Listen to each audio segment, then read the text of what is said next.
welcome back, everybody, to the Stadium Journey podcast. Thanks for joining us this evening. The website, stadiumjourney.com, world leader in sports travel information. Check it out now. Social media, we could be found on Facebook, Twitter, Instagram. What's the new one? Threads, right? Threads. Yeah, Threads. Run all of them at Stadium Journey. Like, share, and follow. For the Stadium Journey podcast, for audio versions, type in HIAC Talk Radio Network wherever you look for your favorite podcasts. We'll be there too. And for video simulcast of the podcast, go to Stadium Journey's YouTube page. That's pretty simple, right? If you want to be part of our studio audience, like so many are at the moment, we record every other Tuesday night at 7 Eastern, roughly, at danlaw.tv. All right, let me take a minute and introduce the starting lineup tonight. Dave Cotney's here. Follow him at ProFan9. Mark Viquez is online at Ballpark Hunter. The above-average comedian Dan Calachico's here. You can follow him at DanLaw83. And I'm Paul Baker. You can follow me at PuckmanRI. So it's football season again. Specifically, it's college football season. They started last weekend, right? Yeah, week 0 was last weekend. So to say there's been a little bit of news over the summer would be an understatement, right? So to try and make some sense of it all, we put up the bat signal and call our good friend Andrew Bauhs. You may know him better as college_FB_tour, college football tour. Andrew answered the call as always. Andrew, welcome aboard. And man, what the hell happened? I'm still trying to make sense of a lot of it. The traditionalist that I am sees this landscape of, littered conferences, littered teams all over the place, and I'm still trying to breathe it in. But I feel like as we're getting closer to, the 12-team playoff, the opportunities to, give teams more opportunities to make that playoff are important. Of course, money's ruling, NIL is ruling. It's not the way we used to. It's not your grandfather's game. Let's put it that way. But things are going to change, and I think in the end they'll change for the better. So before we really get into it, Dave was like you guys are too young to remember Welcome Back Kotter, but he was like, ooh, call me. Dave did some homework, and he wants to recap some of the moves that happened. So Dave, welcome back. Hi there. Welcome back. I got it. All right. What? Maybe I gave you all too little credit there. When? No, welcome back, Mr. Cat. All right. I always like Washington. Do they call you Boom Boom because you play the bass? No, because I pretend to play the bass. Alrighty. So, changes for this year. So football changes for this year. Moving into Conference USA, we'll go from maybe least impactful to most impactful. And if you want to skip this, viewers, go get a snack, come back in about 15 minutes, and they will have it all. Don't go anywhere. Don't go anywhere. Stay right here. So, moving into Conference USA, Jacksonville State, Liberty, New Mexico State, Sam Houston for this year. Moving into the AC, into the American. The AC. Charlotte. Florida Atlantic, North Texas, Rice, UAB, UT San Antonio. Nice. Baby got AC. Hey, Mark did leave. And then Wow. The big one for this year, Power 5, the resurgence, the saving of the Big 12, the one that we thought was going to be toast. So moving into the Big 12, BYU, Houston, Central Florida, Cincinnati. Now, next year is when it all goes crazy because all the moves are big moves next year. So those moves you said are all for this year right now? This week. Do it. So next year, moving into the Big 12, Arizona, Arizona State, Colorado, Utah. So the Big 12 will have like 25 teams now? Translation, goodbye, Pac-12. The ones that started it all, Oklahoma and Texas moved to the SEC next year. And then the Big 10, Oregon, UCLA, USC, Washington. And for those scoring at home, that leaves left over Washington State, Oregon State, who are rumored to be taking a step down and joining the Mountain West. And then Cal and Stanford, who are rumored to be going to the ACC along with SMU. Well, what do you need me for? You just did it all. Nice job. Well, Andrew, what does thanks it for all joining us. mean? We'll see you at the end of the year. Well, So, Andrew, what does this all mean? yeah, you encapsulated it very nicely. It means chaos, but I can give you the short of it. I think right now, I really see college football moving towards how maybe we see Major League Baseball right now, where you have a couple large divisions, and within each division, you may have smaller divisions like a West, a Central, and an East. That at least would work for the Big Ten. Now, I mean, that's pure speculation. No one knows exactly what's going on, and where this is all headed. I mean, the Big Ten is now going to have 18 teams. That you can't call them the Big Ten anymore. If you're gonna throw the geographical map into the trash, then these names are probably going to change as well. Andrew, I got to be honest. Yeah. I don't remember ever there being a time when the Big Ten had 10. Oh, I do. I absolutely do. I was watching the Big Ten. I'm sure it happened. It was before my time. When I started watching, the Big Ten had 11. Well, let me see. That means you started watching in the early 1990s when they added Penn State, and I have a note I want to add about that.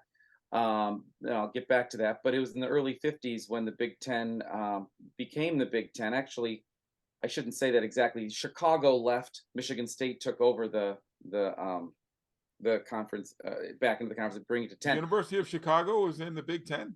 Yeah, they're one of the charter members, actually. Huh, I didn't know that. Yeah, Michigan State took their place. So the 50s to about 1990, they were the Big Ten. I started going, my very first game in college football was 1988, Minnesota, Wisconsin. And they were the classic Big Ten then. But coming back to what I was going to say, you had said Texas and Oklahoma started it all. I'm going to argue that Jim Delaney, commissioner of the Big Ten, had the vision long before anybody else did. Back then in 1990, he brought Penn State into the Big Ten. And that was a geographical, mind blower at the time. Like Penn State, they're way too far east. That doesn't make any sense at all. And now, that I think believes what started it all. And then, he kept moving east and grabbed Maryland and Rutgers and grabbed Nebraska, more west. And still that seemed kind of reasonable, not Maryland and Rutgers so much, but Nebraska, Penn State. Okay, I think we can handle that. He had a vision. I think he really saw where college football was going. And the Big Ten was really the first one to really step out of the expected borders and make these moves. And I mean, look what it's done. It's opened up television contracts. It's opened up the markets. Now the Big Ten's got the New York market, the Chicago market, and now the LA market. And so, being in the Big Ten it's kind of royalty. And that's, I hate to say it, but it really does boil down to that money. And the traditionalists hate it, but it'll settle itself in. And I think one of the nice things you can always say about college football is that no matter how many things change in the conference world, the universities are going to be the same. The traditions are going to still be the same. You go to a game at Wisconsin, that isn't going to change. The way the game day is going to be the same. That's going to be the way everywhere. So college football will still have its roots and still be, passion filled. So I understand what you're saying. I would argue though that the Big Ten may have ushered in like the previous era because plucking, Penn State was huge, and I'll totally give you that. Yeah. And plucking Penn State wasn't taking them from another conference. They were an independent, right? And then you had others you had everybody in the Big East was independent, and they came together to be the Big East. You had Miami That was a big independent school. Like when they were at their best, they were independent before going to the Big East. And I think that era was necessary before the era that we're kind of heading into now. And, maybe getting Nebraska 10 years before the Big Ten would have been huge. I don't know. They were pretty down when they came in. I can't say I've heard the Big Ten referenced on television without someone questioning, why is Rutgers and Maryland even there? Like, who cares? Outside of, the business aspect and getting the Big Ten network into Washington and Maryland and getting it into New York or whatever. But to me, the big ones, and why I said the ones that started it all, big schools that were the center of their conference saying, okay, we're out of here. We're going to go to the SEC. Is that going to play out better for us on the field? Probably not. Is Oklahoma and Texas going to dominate? Well, I don't even know that Texas would be dominate, but is Oklahoma going to dominate in the SEC the way they have in the Big 12? I don't see that happening. And then you had the dominoes, other big schools, UCLA, USC, the center of the Pac-12 without, and we're seeing it now. Without those two schools, there is no Pac-12. And everybody's just been scurrying to sort of find their way. It's where's the evolution? Who knows? Who knows where it ends? I see what you mean, though. I see what you mean under the context of completely leaving a conference, and thus stripping it of its identity. Yeah, I can see Texas and Oklahoma being that team. Nebraska a little bit there as well.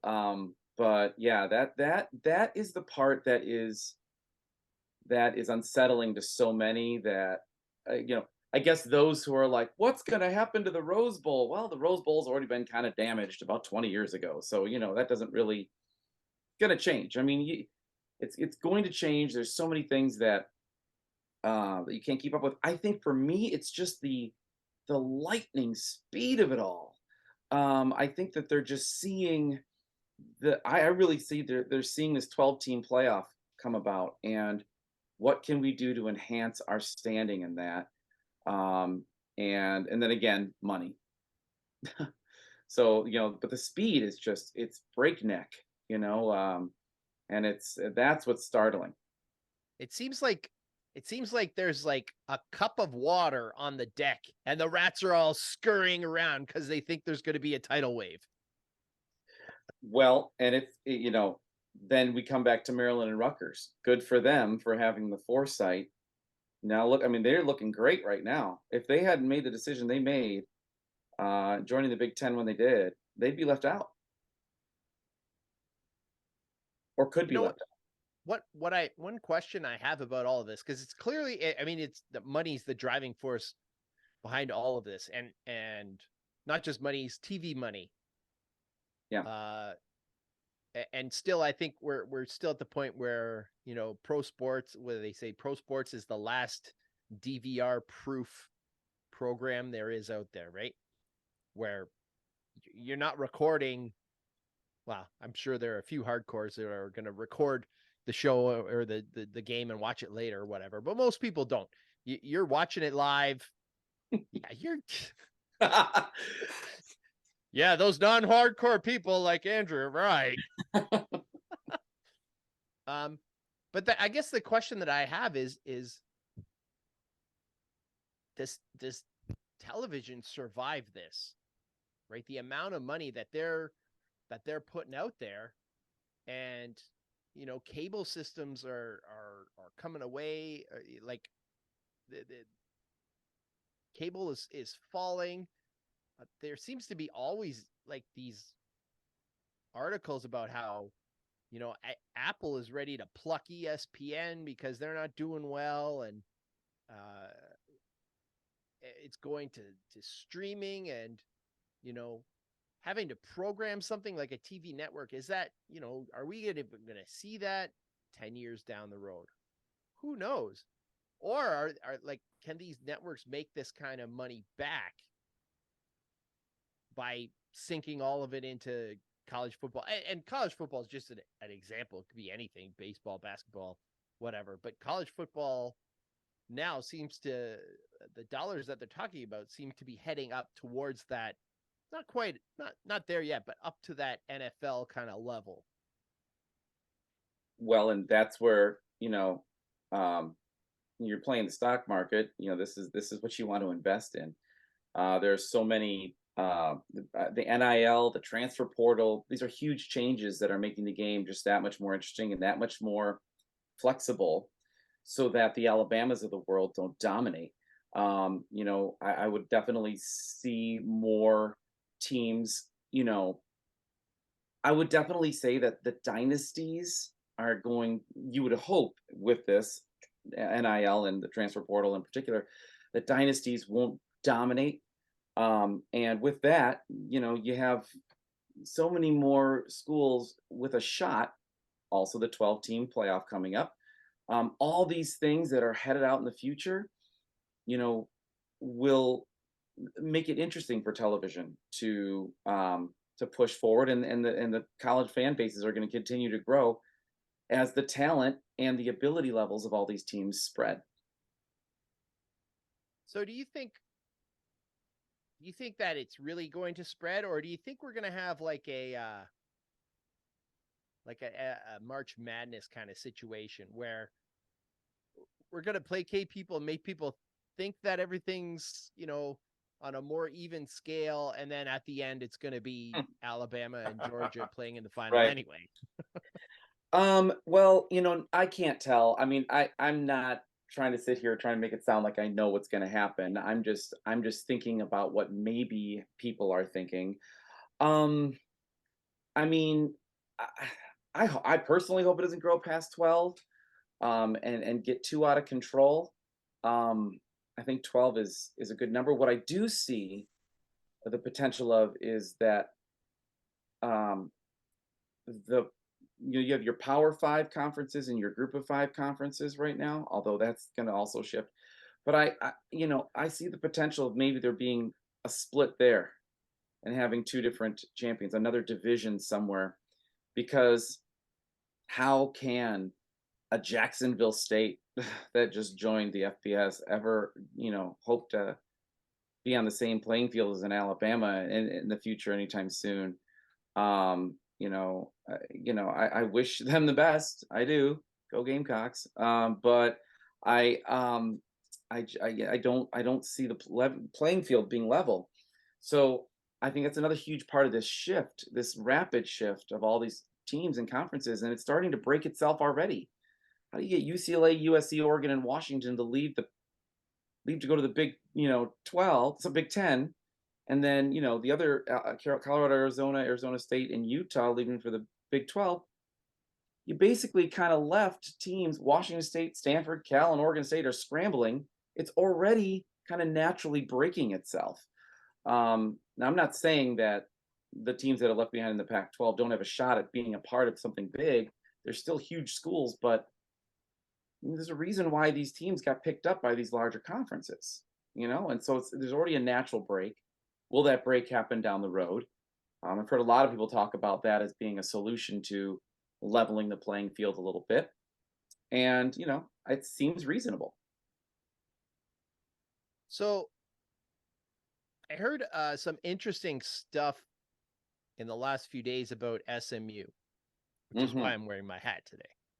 All right, go Mustangs. Let's do it. Pony up. Pony up. Yeah. Pony Express. Pony Excess. Yeah. Best 30 for 30 ever. That was a good one. Yes.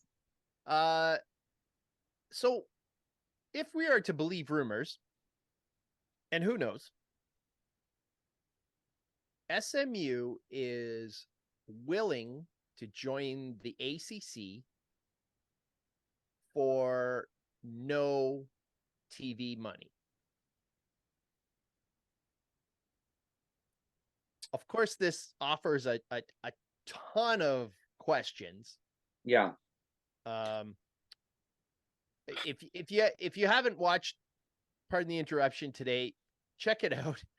Their discussion on SMU was really funny, actually. Nobody cheats like SMU. Well, and But you know, do you think go like ahead. this is the next step? You know, some of these teams who are going to be so desperate to stay in a Power 5 conference or to get into a Power 4 conference. Do you think they're going to be willing to step in for nothing? Well, I think that they assume that, you know, that won't last forever, if that's the case. Or 7 years they're talking about. yeah, I mean, it seems like such a gamble. I don't know, but these conferences, I mean, you're automatically bringing major schools to your, like, this is Oklahoma coming to SMU. This is, I'm not sorry, Big 12. They said they wanted to go to SMU, The ACC. ACC. So then you have, you know, Clemson, Florida State, teams like this coming into SMU. That's going to draw a crowd. That's going to sell more tickets. So naturally, they're going to have some of that. You know, you're going to get more eyeballs on your team, and so yeah, I mean, in their mind, that might be worth it. I love how George W. Bush jumped in to voice for his team, and Condoleezza Rice jumped in for Stanford. Both waving their team flags to get them in there. You know, nothing like a little power push. But yeah, I mean, is it a desperate move? Kind of sounds like it, but I don't know. I mean, do you want to play Thursday nights on ESPN2, or do you want to play at 7 p.m. on ABC? You know, so it's, I guess, Or yes. do you care because your boosters are richer than anyone else? And now that you have NIL, like, you can pay whoever and you can make your run at the national championship. Right. And Yeah. the NCAA won't be breathing down your neck. Right. That's Yeah. penalty 2, Electric Boogaloo. I mean, yeah. I mean, there's so many more. There's so many more open doors that it may not seem like as big of a risk, but this, I mean, it's so much more. It's so much more to be told. You know, so much more to look ahead to, and 2024 is going to be one of the most fascinating seasons in college football history. The new playoff, all these new teams, how they're going to integrate it, what are they going to do, how are they going to separate conferences, what, and it's just going to be the launching point to more. And so, you know, everything we're talking about today is only going to be speculation. I don't even think most of the athletic directors know what the hell is going on. So, you know, it's fun to speculate. That's what a lot of us do, especially in the off season. But you know, ultimately, I think it's really good for the sport. I know, and this is coming from a traditionalist. I think it's really good because, you know, I think it's working towards leveling the playing field. I really do. It's not going to feel that way at first, but I think it is. And I don't think, this could be wishful thinking, but I don't think that you could have a 12-team playoff and it's just going to still be automatically Alabama or Georgia winning it. I you know, I think that there's really hope and opportunity for teams out there. TCU proved it last year that you can really make it all the way to the championship. Let's not talk about the final score of that championship game, but you know, you can do it. And you know, Tulane beat USC in a bowl game last year. You can, you know, it's interesting. It would be very interesting to see these teams have the opportunity, and just getting on that stage is enough to open up recruiting and to open up ideas and doors and possibilities. I think that part is what's going to be great. I hope it diminishes the dynasties. That's my hope. Well, and now you have the opportunity to keep your players. Correct. You see guys saying, well, you know, why would I want to go to the NFL and be a third round pick where I'm making NIL money that's going to kind of keep me I could make more in college than I can in the NFL. I mean, absolutely. One of the biggest problems we were having for a while happens more in college basketball, but was players leaving prematurely. And can you blame them? I mean, here's a huge check, or here playing college and get your name used and number used for nothing. But yeah, I mean, it's just I think it's so good that these changes are happening, and again, it's coming from a traditionalist voice. Yeah. So all right, so we're talking about some speculation. Let's do some speculating, panel. Who are the biggest winners in this reshuffle? And likewise, who are the biggest losers? Well, I mein, I think we kind of hit a little bit of that. As far as we know right now, Stanford and Cal are struggling. I think one of the biggest winners are Maryland and Rutgers because they signed on a long time ago and locked themselves in. Right. I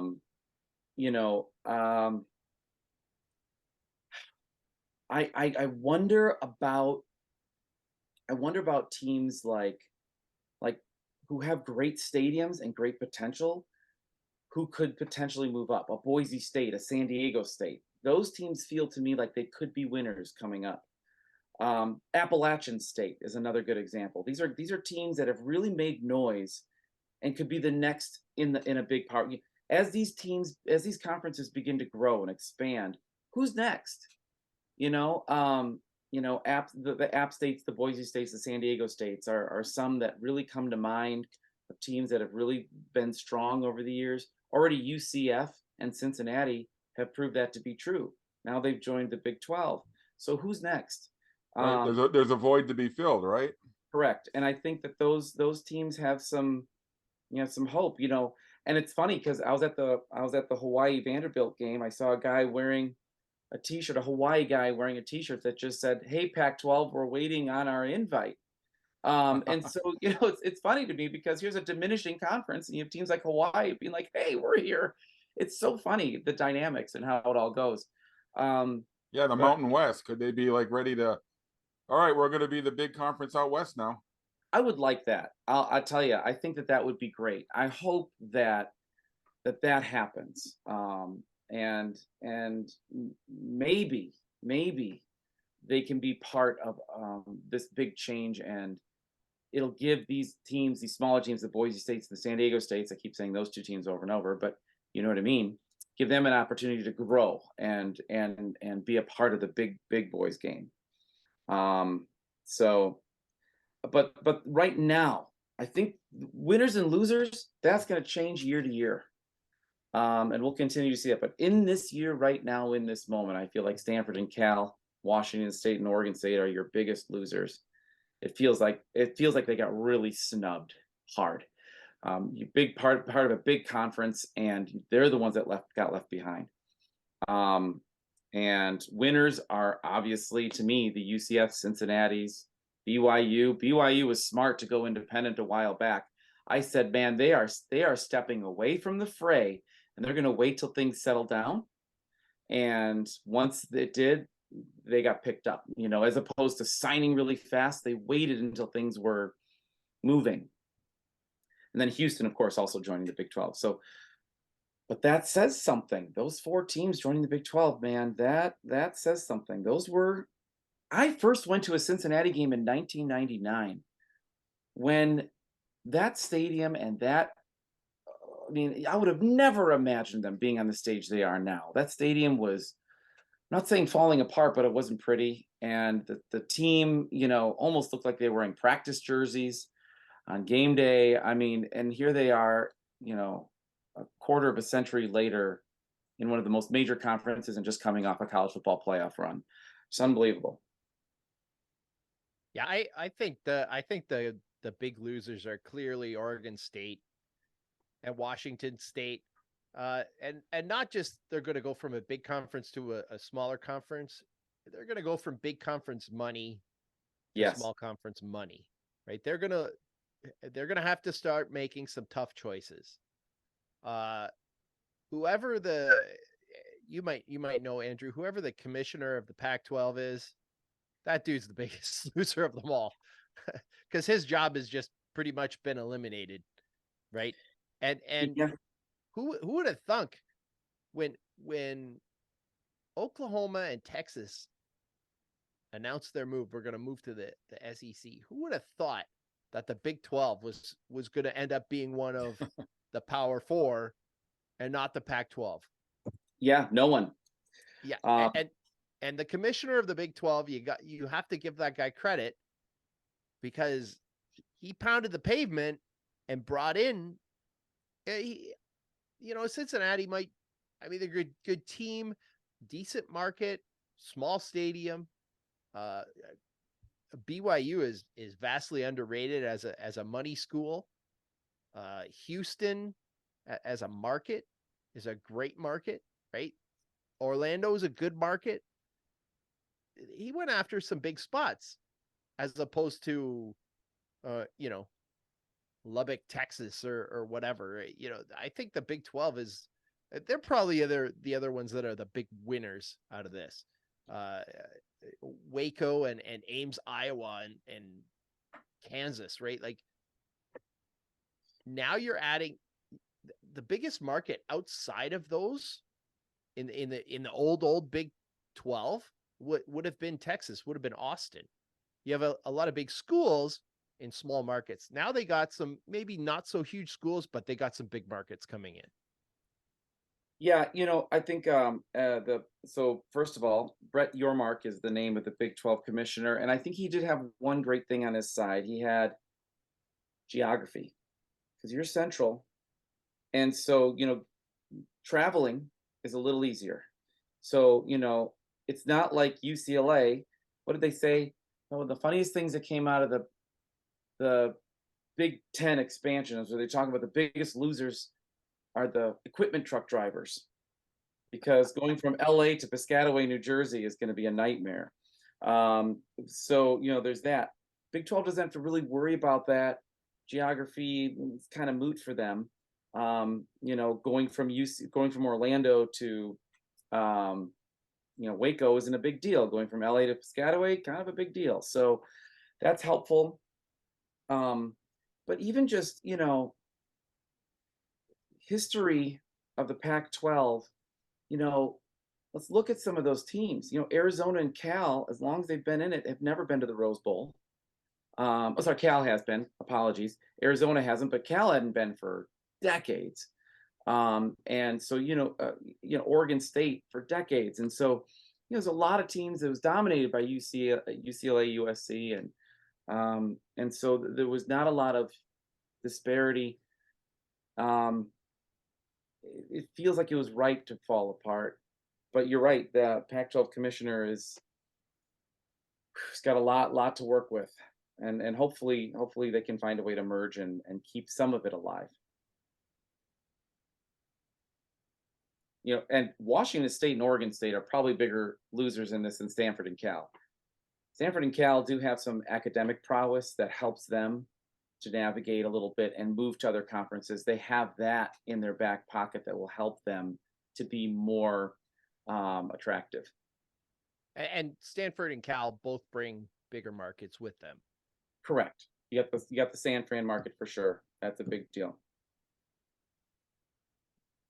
In the end, is Notre Dame going to be a winner or a loser? Well, a TV contract. I mean, they no longer. I don't know. So the NBC, will that always be the Notre Dame Broadcasting Company? I don't know. NBC, Notre Dame. I think one thing that's good for them is that right now it feels like either they're going to fall into the ACC or they're going to fall into the Big Ten, right? So either way they go, some rivalries would be maintained, especially if Stanford comes over to the ACC. Still feels to me like Notre Dame would be missing a big swing and a miss if they didn't join the Big Ten at some point, to come back and maintain all those rivalries. Michigan State, Purdue, now USC coming in. It just seems like for them, as such a traditionalist school, it'd make the most sense. but no one knows. Notre Dame is such a flip of the coin always. In my opinion, I think it'd make the best sense for them to join the Big Ten monetarily, geographically, and to maintain some of the tradition. At what point do you think the others force their hand? Because Notre Dame has this unique kind of relationship where the athletic director of Notre Dame is basically equivalent to a conference commissioner. Yeah.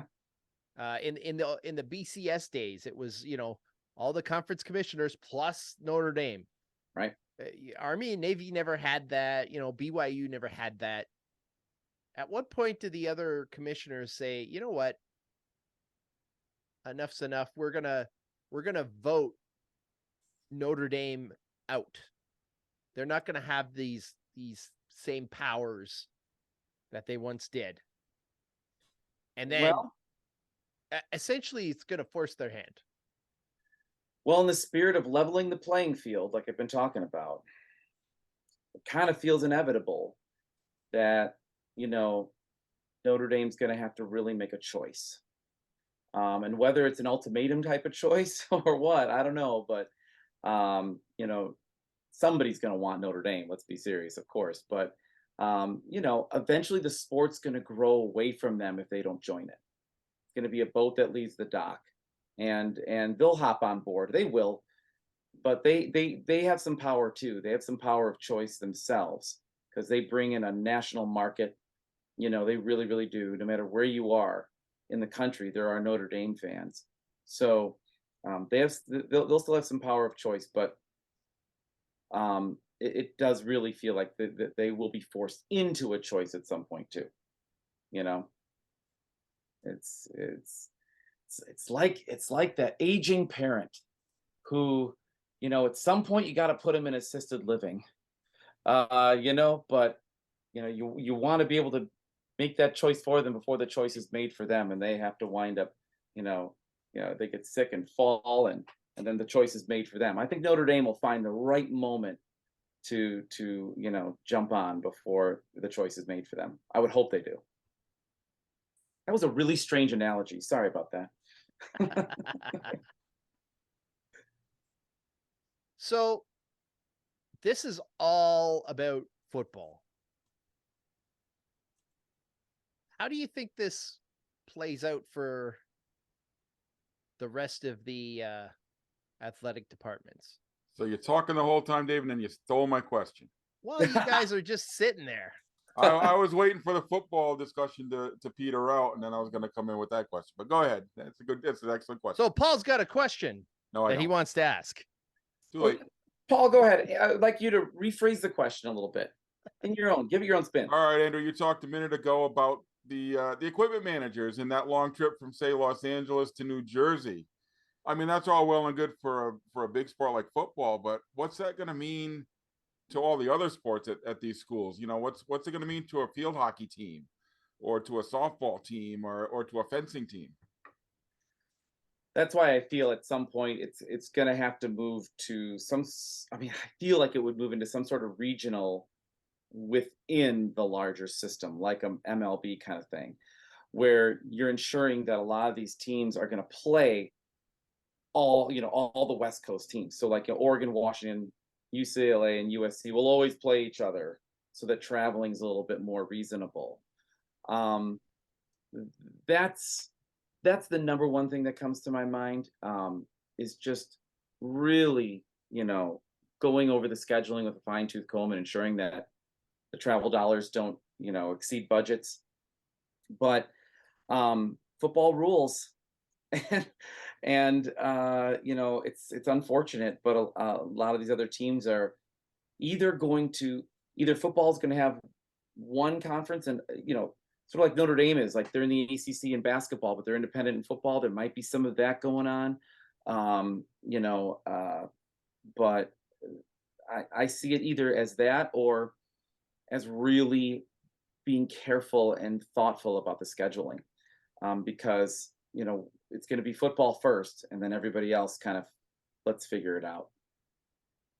You kind of look at a conference like the Big East Conference, in that regard, where they tried to add football, decided it really didn't work out, and kind of jettisoned the football teams and said, all right, now we're a basketball and other sports conference.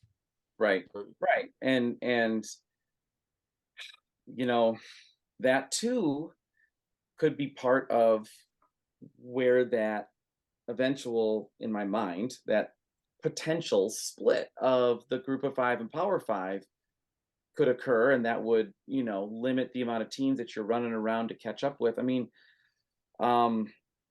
this is such a weird year and such a weird time to be thinking about all this and where it's all going to head. But there's no doubt that another one of the biggest losers are all non-football sports, at least for the immediate future. It'll get figured out and it'll be reasonable at some point, but it's going to be messy for a while, for sure.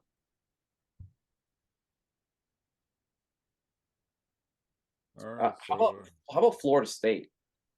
How about the guts of Florida State when they're like, hey, either give us more money or we're out?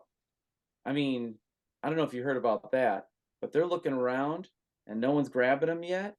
And they're starting to make a decision, and they're being like, okay, ACC, I'm looking at the Big Ten and the SEC drawing in all this cash. And Vanderbilt, by the way, makes more than Florida State just by virtue of being in the SEC. You know what I mean? So, I think they're looking at this. You talk about forcing the hand. There's a lot of frustration watching all this happen so fast, and teams are coming out, swinging. So, when you bring up Florida State, and I find Florida State to be funny, and Clemson, because these are teams that lots of people have talked about. Right. Well, where's Florida State going to go? Where's Clemson going to go? Where are they going? To me, they're not that attractive. Clemson has been good lately. Right. But where they have some good history. They won the title in the early 80s, and they've been sure. But would you rather have if you're a conference, would you rather have the Clemson South Carolina market? Especially, let's say you're the SEC. Do you get anything by bringing Clemson in? Well, hopefully you've got enough, chutzpah to say, well, we could beat them anyway. Do we need Clemson? No. We have South Carolina already, as if that's a market worth having. Tallahassee, does Tallahassee do anything for us? Nah. We want South Florida.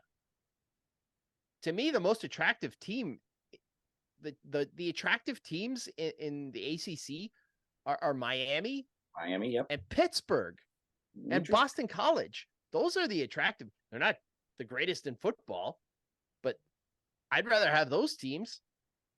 I'd rather bring in that kind of money as opposed to Florida State was great when Bobby Bowden was doing his thing and they were independent and all that kind of stuff. Dion was there and, famous Jameis, but does that move the needle? Does that bring in more money? As a network executive, am I counting on like tons of people wanting to watch Florida State or tons of people wanting to watch Clemson? Not really. Well, there's a reason why the Big Ten went for Maryland and Rutgers. It wasn't because of the storied football history. It's because he got New York and DC.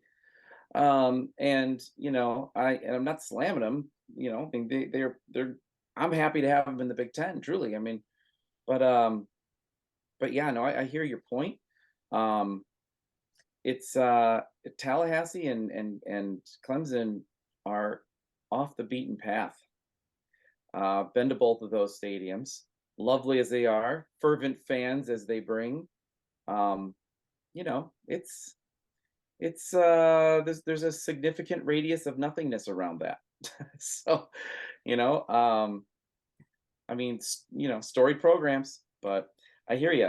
And I guess they have a contract to 2036 or something like that. And I don't know how they're going to get out of it. Anyway, it's messy. Yeah, there's been talk that if the ACC brings in more teams, that opens the door for other teams to leave. Yeah. Which I think you have to be a lawyer to figure that out. Which is totally not me. I just don't see any teams waiting till 2036. Oh, Let's just put it that way. I mean, with how quickly things changed in the past year, the level of impatience has reached high decibel levels. Let's put it that way. So, yeah, I'll tell you. I was just at Vanderbilt this past weekend. I hemmed and hawed about whether or not to go because their stadium's under construction. But I knew a lot of people that were going to be at the game, and I wanted to see people and stuff. I am so glad I went. Seeing Vanderbilt make progress, and when you have a team like Vanderbilt making the kind of changes they are in the SEC, that is like phenomenal progress. I mean, it's really great. One Vanderbilt fan told me, finally, we've been asking for decades to see some tangible progress in Nashville, and finally we're actually seeing it, and it's going to be beautiful. But boy, it was a hot mess looking at it, though. Either end zone was blown out.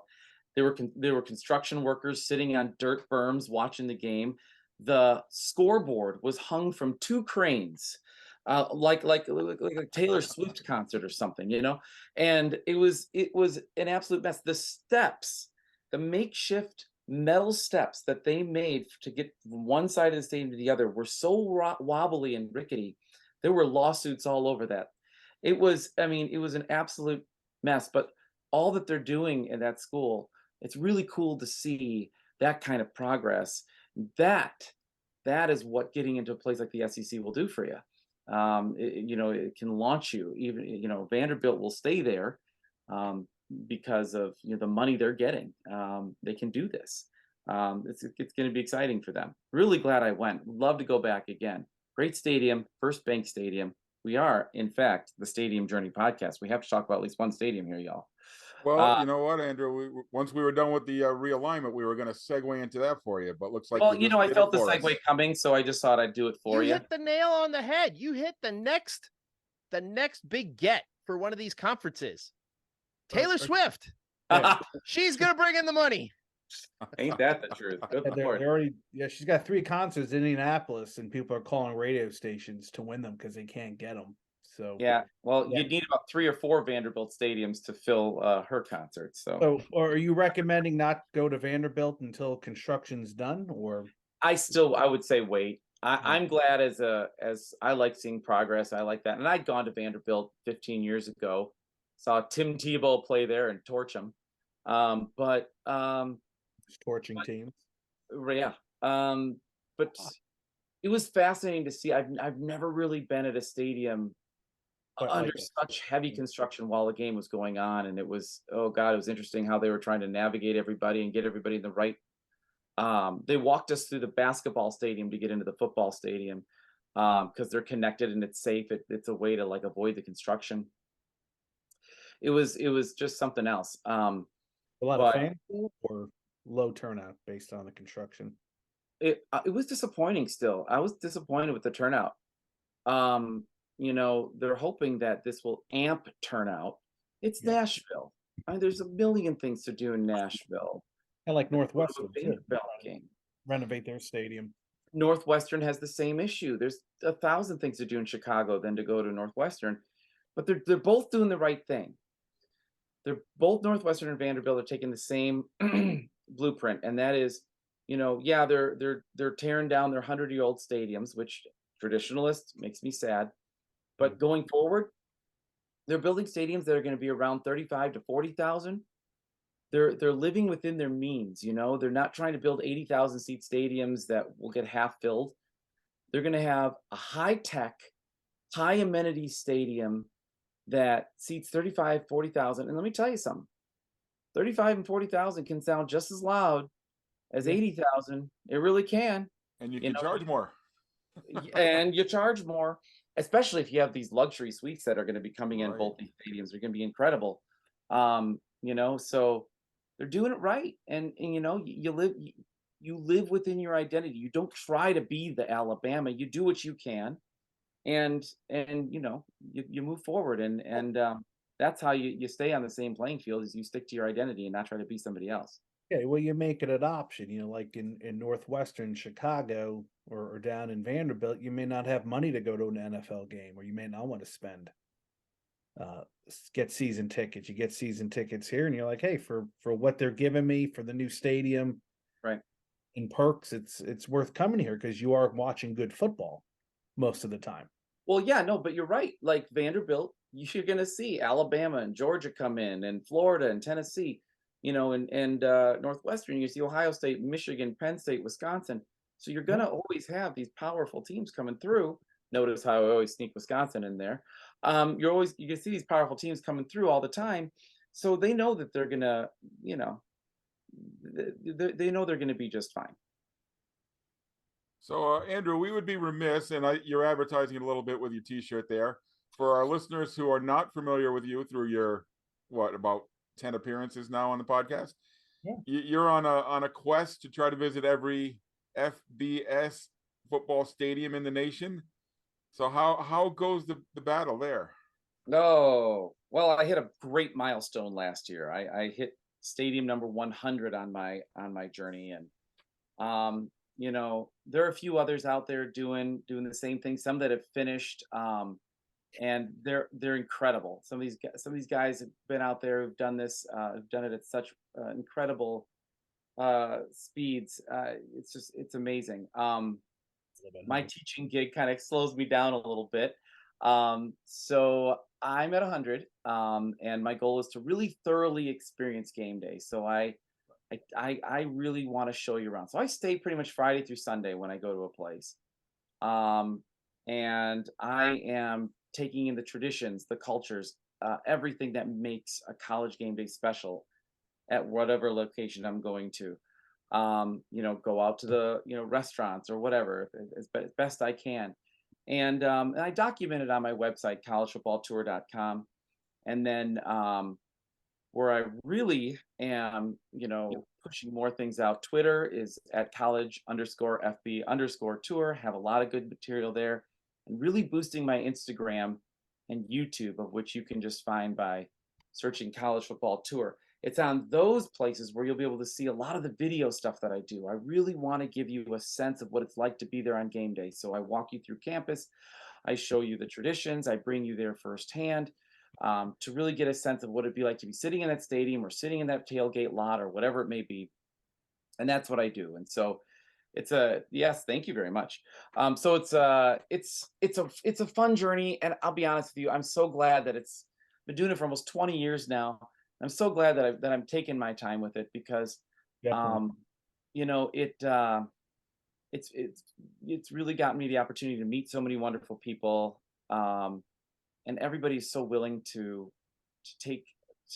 everybody's so willing to show me what they're proud of at their university. That's so much fun.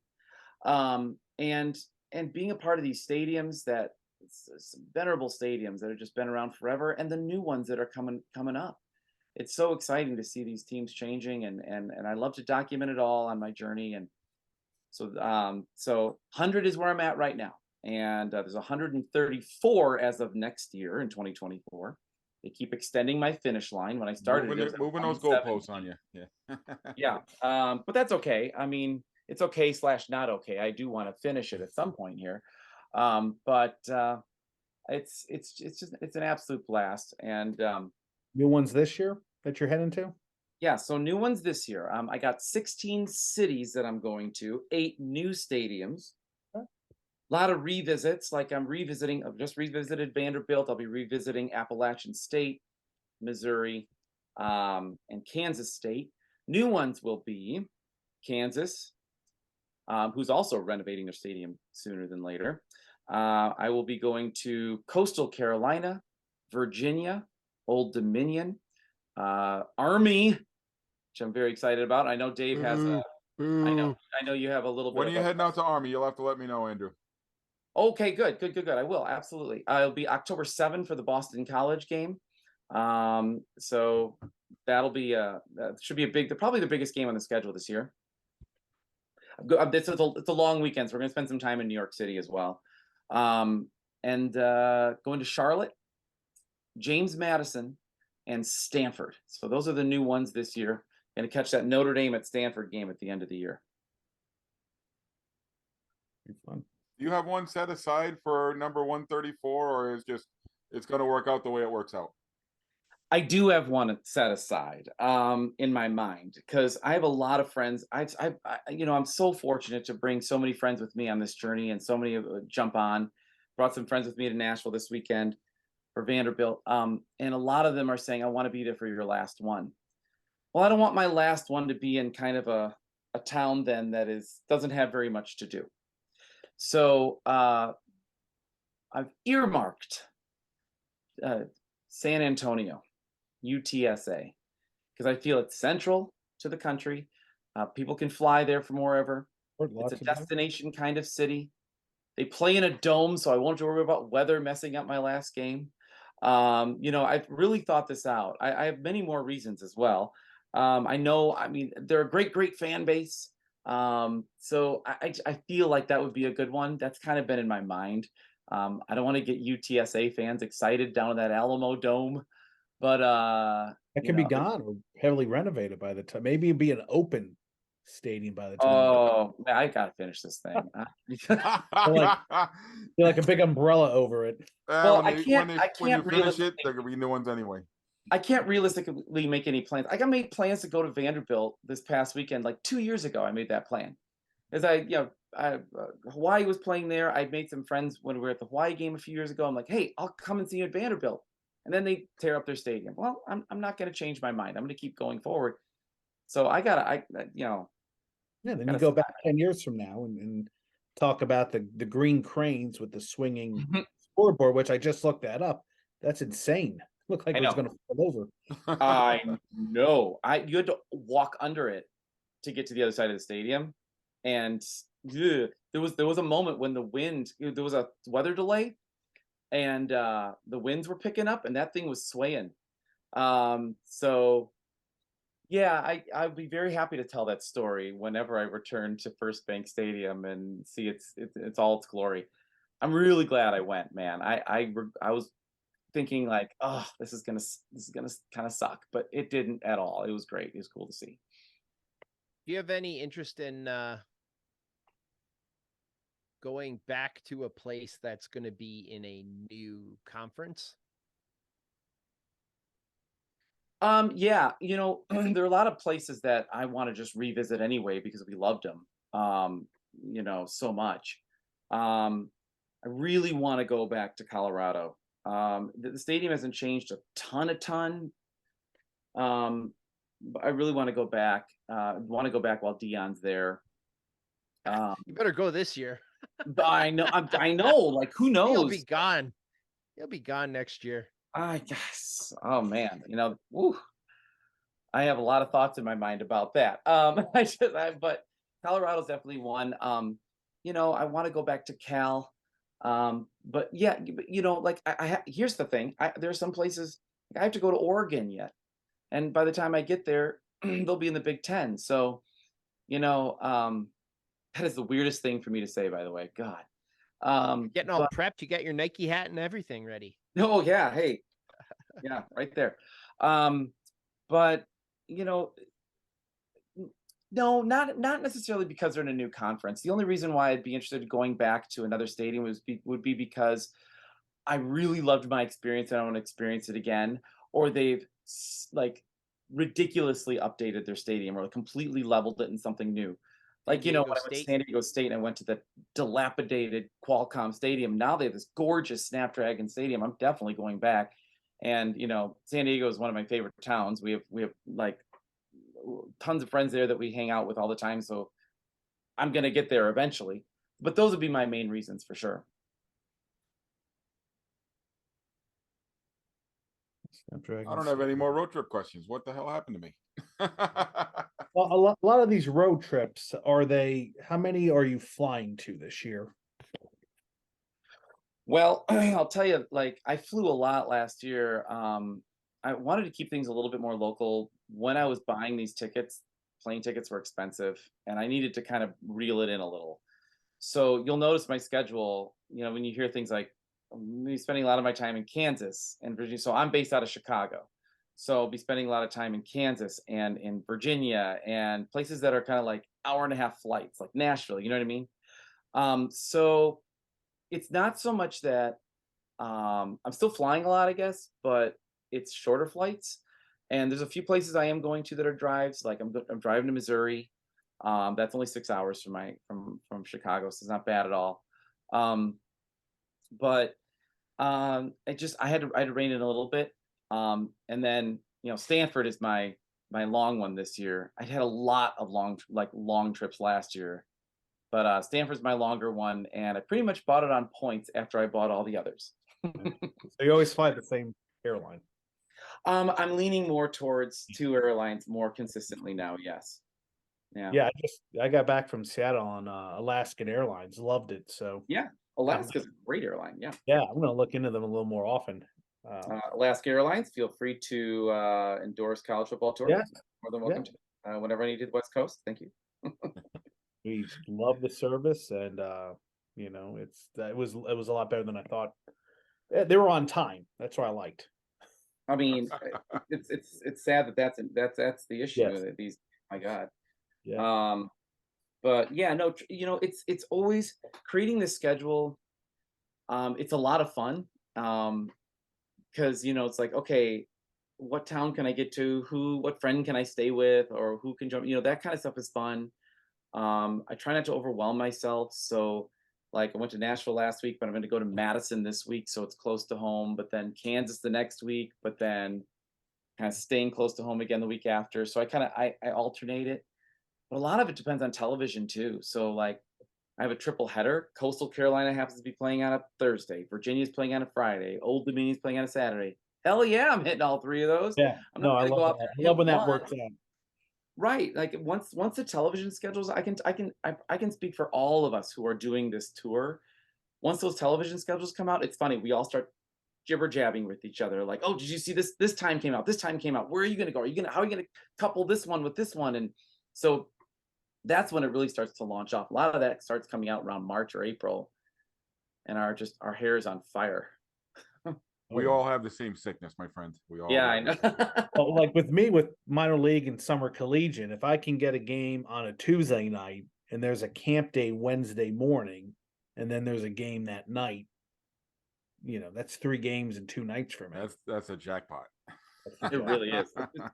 It's totally the way to go. I mean, yeah, it's the economical way to go. Yes, but I do agree. It's nice to spend time in that city because there's a lot of Right. places, and Mhm. I talk from baseball. A lot of times you're in a city and you're just there to watch the game. Like Cape Girardeau, Missouri, would have loved to spend the night there, but just based on my Right. schedule. Yeah, and so I hear that. And so, like, with that triple header, for example, like I'm going to be spending a lot of the daytime at each one of those places. So all 3 of those are well, the first 2 are night games, and the next one's an afternoon game. So it gives me the opportunity to like really spend the day there, check out the town. It's not like I'm coupling a night game with a quick turnaround 11 a.m. game the next day. So I try to spread them so I have some time, even in my triple header or double headers. We've had this discussion with other people before about the merits of doing your quest quickly versus stopping and smelling the roses. And I think this panel anyway, we're all proponents of taking your time and get to see more than just the game, more than just the stadium, and experiencing the food and the culture and the people of a certain city. So I definitely agree with what you're saying, Andrew. I hear that, and I do truly do appreciate those who push through and have that travel stamina. I mean, there's just it's incredible how much determination and endurance is out there for those who are really knocking these stadiums off one by one. It's just mind blowing, and I really tip my hat to them because there is a large part of me, as much as I am enjoying the journey, I'm like, oh my gosh, it's been 20 years. Like, you know what I mean? And it's like, I look forward to finishing that, but still going to stadiums for different reasons. I'd love to see like rivalries next. Let's go to Alabama, Auburn. Let's go to Michigan, Ohio State. So I'm still going back to the stadiums for a different purpose. But truly, trust me, it's Stadium Journey, right? It's about the journey. Hey, look at that. You Yeah. just might have come up with our new slogan. All right. So before we wrap it up, Andrew, why don't we give you a minute or two where you can restate all your website and your online feed so our listeners can follow along with your quest. Absolutely. So college football tour, and you can see my updates all fall, every fall, at collegefootballtour.com. My Instagram, TikTok now. Ooh, I'm like the kids. All right. Instagram, the TikTok, and YouTube. All if you just were to find and search College Football Tour, you'll find it. And Twitter/X is at college_FB_tour. And Twitter is the one that I navigate on the most. So if you have that, I highly recommend jumping on there. But I'd love for you all to check out my Instagram and YouTube stuff. It's where you get the majority of the videos, and I'm really proud of those, and it's fun to see. Nice. Dan, where can our listeners follow you online? As we Follow continue to me. wrap up. At DanLaw83. Nice. Mark, where can our listeners follow your adventures? And what do you got planned for the next? Andrew, wait, Mark, hold on one second.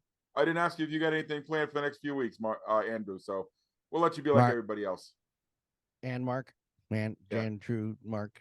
Who goes, me or Andrew? So back to Andrew Andrew does. and what I got. Yeah, the I'm next going back to to jump me. back to Andrew. Sorry. Back to Andrew. Okay, just I did kind of say this, but going to Camp Randall, my home, my heart, this Saturday, the opener. So heading there, and then I got my doubleheader in Kansas and Kansas State the weekend after that. So looking forward to those locations. Sorry, Mark. Thanks for being patient. Where No are you? Where are problem. you heading? I was in mid yawn. I'm exhausted, but I don't know why, because I know why. But anyway, I'm supposed to be in Fort Wayne, see the Tin Caps this weekend, and that's the plan.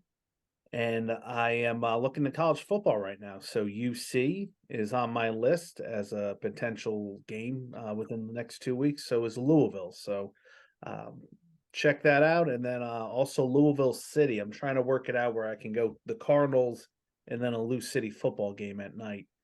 I don't know if that's going to be in the works. So I just have to take, 2 separate 2-hour trips down to Louisville, which isn't a bad thing. Beautiful city. And plenty of good times down there. Nice. And listeners can follow you. Ballpark Hunter on YouTube, Twitter, Instagram, and Threads. And of course, here on Stadium Journey, I have an article about Capital City Stadium in South Carolina. Pictures provided to me by Donnie Wise. Beauty, and he's my latest guest on my other podcast that I do. So I'm going to be missing the baseball season. That's going to wrap up for me, at least minor league wise, pretty soon. So football's next. Nice. Dave, where can our listeners follow you and where your travels taking you? Tomorrow, back to Rogers Center to watch the possibly floundering Toronto Blue Jays. I'm not sure if they're going to hit the playoffs. They got to put the pedal to the metal here. It's getting silly. Yeah, make sure you send those Joe Carter pictures. Well, the Red Sox are not helping you right now. Hey, I was nice. I didn't send you any Joe Carter pictures. You still mentioned it. Might as well. Okay, fine. I'll send the Joe Carter pictures. Just might as well show the pictures. God damn it. And then it's university football season up here. So home opener for the Wilfrid Laurier Golden Hawks is on the 3rd, on September 3rd. And interesting, Andrew, that you were talking about Vanderbilt, not anywhere near this level, but University Stadium is going to be a bit of a mess this year with construction and whatnot. So you can follow all those things on Twitter and Instagram and Threads and YouTube at ProFan9. All right. And as for myself, you can follow my travels on Twitter and Instagram at PuckmanRI. All right. So we were talking about the sickness of planning trips, right? listen to this one. So we had one planned out for Labor Day weekend. We were going to go down to Rutgers, catch opening, not Rutgers, Temple, catch their opening day. Then go down to Wilmington, catch a Blue Rocks game. On the way back, hit the game in Rutgers, the Sunday game, and then hit the New Jersey Jackals. Wow. Then I started doing a little math and hotel rooms and everything else. And I said, you know what? We can't afford this right now. We got some other bills coming up. Yeah, I'm with you there. About 15 minutes after we scuttled that trip, we had a new one in place. So don't tell me there's not something wrong with us. So Labor Day weekend, we're going to do a quick up and back. We're going to head over to Syracuse, catch the Orangemen in their home opener. Never been inside the Carrier Dome. I've seen it a million times. And then we'll probably, depending on the weather, depending on which way we want to drive on the Sunday, we're going to either go to see the Rochester Red Wings or stop in Hartford on the way back and catch the Yard Goats. So I'll let you know what's going on. So yeah, again, follow that at Puckman RI. And then when I get back home, guess what? I don't have a day off until I think December something, because college sports start up, and working as a PA announcer for 3 colleges now, I'm going to be booked pretty solid. So I know the week after Labor Day, I have a volleyball game I'm doing at Brown. I've never even seen a volleyball game, and I'm going to be doing announcing for it. So that'll be fun. You also have some calls to make. I have some calls to make. Yeah, about women's hockey. See if you make some calls. That's going to be way down the road. Yeah, the big news. Make some calls. Make some calls. Yeah, there is a team in Boston. I have already gotten 3,000 phone calls today about it, but none of them from anybody who matters. So we'll see what happens. Oh, I was going to say, 3,000 phone calls, but no one's saying. But by the way, you want to come back? Well, it's a whole new league, a whole new management system, and they have publicly stated that they do not want anyone from the old league working for the new league. Wow. So we'll see what happens. UMass Dartmouth football starting up in 2 weeks, so I can't wait for that documentary one day. That's going to be exciting. I need to know the juicy details. There will be juicy details. Maybe we will have another podcast coming soon with some juicy details. So stay tuned. Okay. So remember, you can find all of our stadium reviews, news items, and other feature stories on the website, stadiumjourney.com. Connect with us on our social media channels at Stadium Journey. For audio versions of this podcast, search HIAC Talk Radio Network. Wherever you look for your favorite podcasts, you'll find us too. Video simulcast can be found on Stadium Journey's YouTube page, and you can join us. Doesn't cost nothing for our live streams every other Tuesday night at roughly 7 Eastern at danlaw.tv. We will be back in 2 weeks on September. I think that's September 12th, if I'm not mistaken. I don't know. My calendar may be off by a little bit, but anyway, I've been working on something exciting. I can't give it away yet. Waiting for some confirmation, but let's just say, stay golden, Pony Boy. So as always, thanks everyone for your support. Ralph Macchio's going to be here? Huh? Ralph Macchio? You're watching the Golden Girls? Guys are not even close. Tom Cruise? You guys want to start guessing? I got all night. Well, it's not even the Golden Girls. We know that. Could be a golden girl. Stormy Daniels. Bonnie Blair. Not that kind of gold, man. No. I recommend B. Arthur. All right, let's sign off. Thanks, Andrew, for joining us again. For Dan, Mark, and Dave, this is Paul. Wishing you all safe journeys and close games. Hope to see you all on the road real soon.